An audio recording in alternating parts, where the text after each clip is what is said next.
Hello everyone, and welcome to our Assignment 4 video, which analyzes language, claims, author qualifications, and purpose of resources, created by Janice, Sumayya, and Yasmeen. Our thesis statement is as follows. The digitally connected multitasking culture in North America has created an unintended culture of busyness. Building from the tutorial session from week 7, we looked at various ways of organizing the content we were gathering.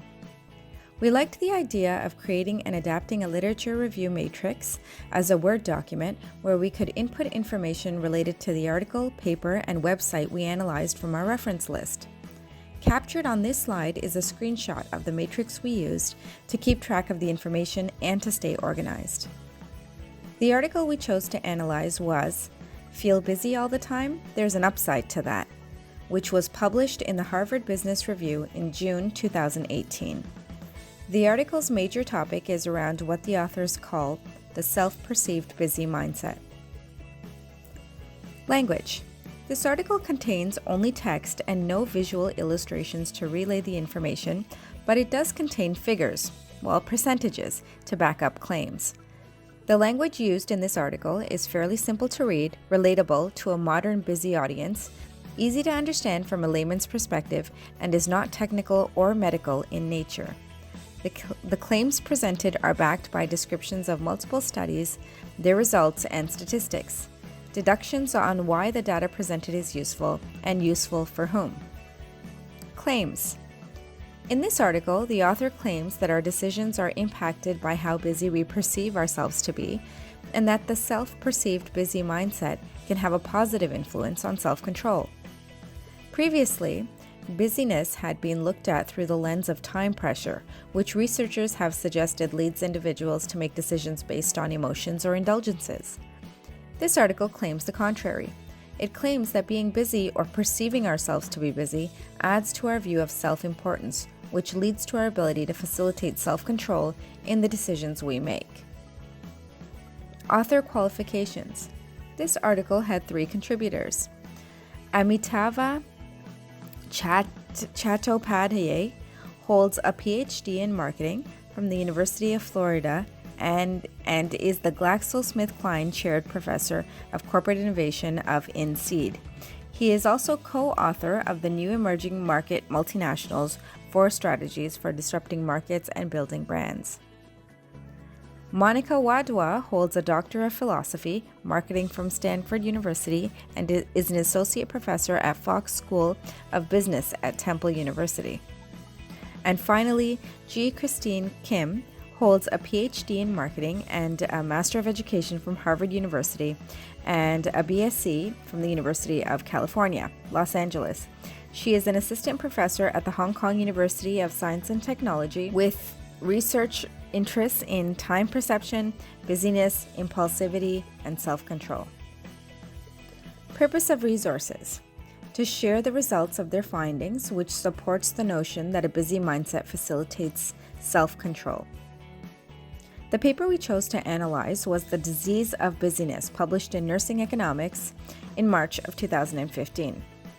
The article's major topic is around our need to constantly fill up our time and warns us that this is taking a toll on our well-being. Language. This paper contains only text, with no charts, graphs, maps, or other visual illustrations to relay the information.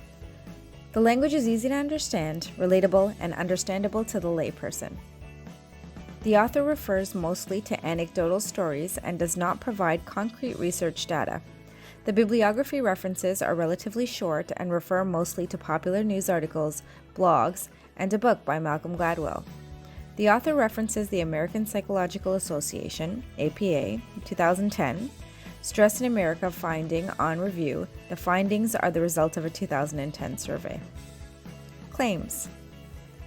The author believes in the power of lifestyle and self-care to prevent or manage 85% of chronic illness and claims that our state of busyness is a disease, which she refers to as BD, busyness disease. She claims that our brains need idleness as much as our bodies need vitamin D. The author qualifications. Kim Richards is a registered nurse and is the first board-certified integrative nurse coach in the U.S. She has published numerous professional journals, including Nurse Leader, and is a regular contributor to Nursing Economics on the topics of work-life balance.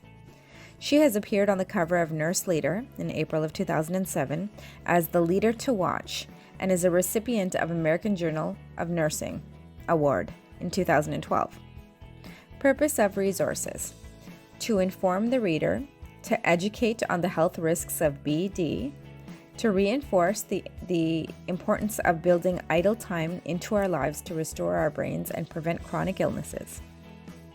The website article we chose to analyze was Why Being Busy Makes You Less Productive, published on the World Economic Forum website. The website article's major topic speaks to how we live in a culture where being busy is worn as a badge of honor. It claims that when we aren't super busy, we feel unimportant and as though we are not hardworking enough, while in reality, being super busy is making us less productive. Language. This website article contains only text and no visual illustrations to relay the information, but it does contain figures or percentages to back up claims. It is easy to read and is readily understandable.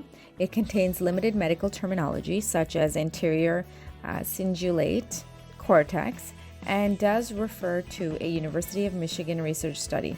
There are no bibliography references. Claims.